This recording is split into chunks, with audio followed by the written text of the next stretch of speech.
I would not wave my hand around. I'm gonna take the back of my right hand and trail to the right hand side of the ironing board to find the cord and trail upwards to find the handle. Okay?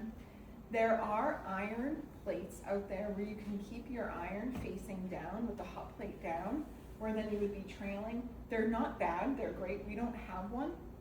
It's just something that someone can purchase. I like to teach with the least amount of things as possible, and we're only adding things as necessary.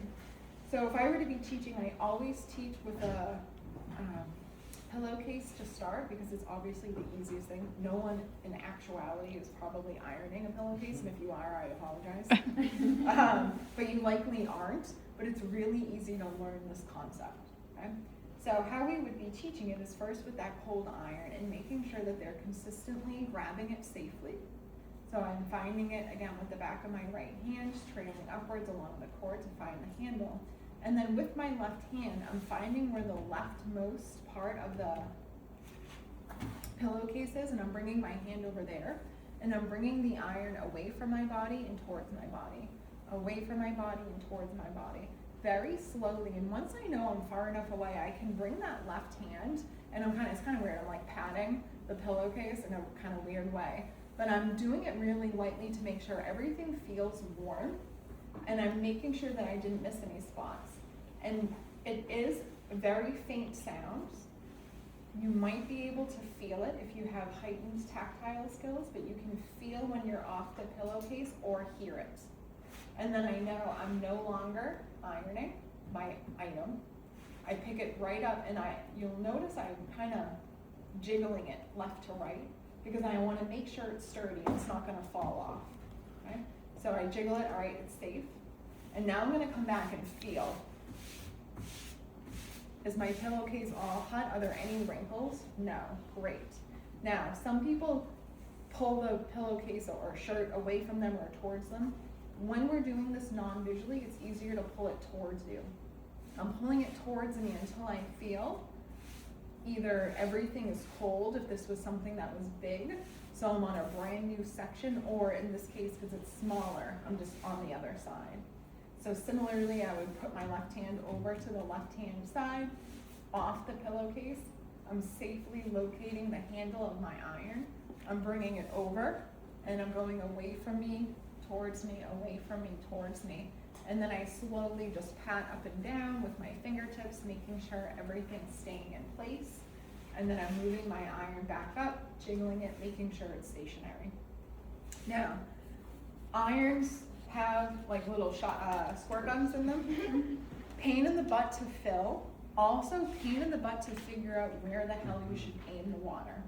Also, we all know the saying, out of sight, out of mind. If we don't use all this water and it stays in here for too long, it's going to get rusty, gross, and then it's going to ruin our clothes.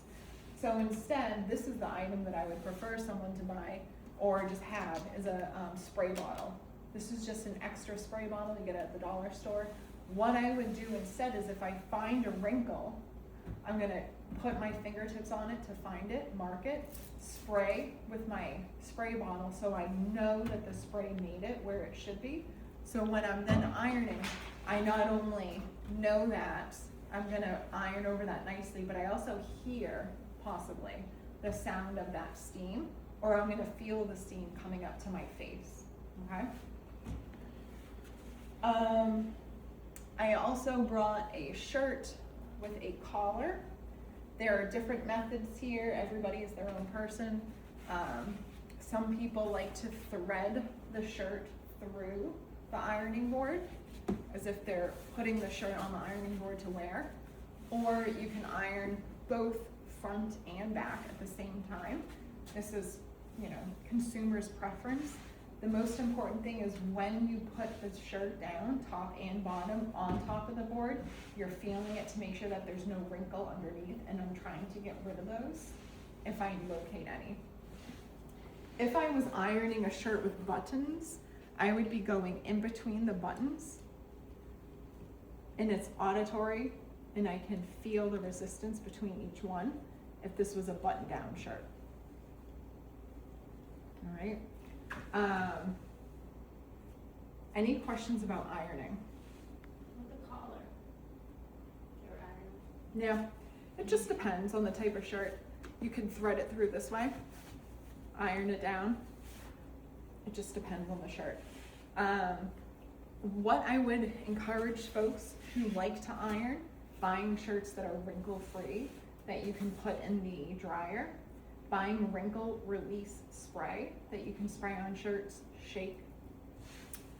For our kiddos, right, that habilitation model versus rehabilitation, teaching that when clothes come out of the dryer, take them out while they're warm, give them a good shake and hang them right up. When you leave them in the hamper, that's when they get wrinkled. Our clothes, we can manage wrinkles most effectively by taking care of our clothes really well and removing them from the dryer. If you obviously have a nice button down or something that you have to iron, that's when you can do that. Nowadays, steamers exist and there's like a million other things that you can do. Our labs that iron, and I do think there's nothing better than a cheap run-of-the-mill iron because everybody has them and you should know how to use them. But steamers work. Steamers get really hot though, and people think like, oh, it's safe. They're not necessarily 100% safe, like you can still burn yourself. But yeah, I would say the management of clothing is more important than like ironing necessarily. Does that make sense? Mm-hmm. Yeah. Okay, cool.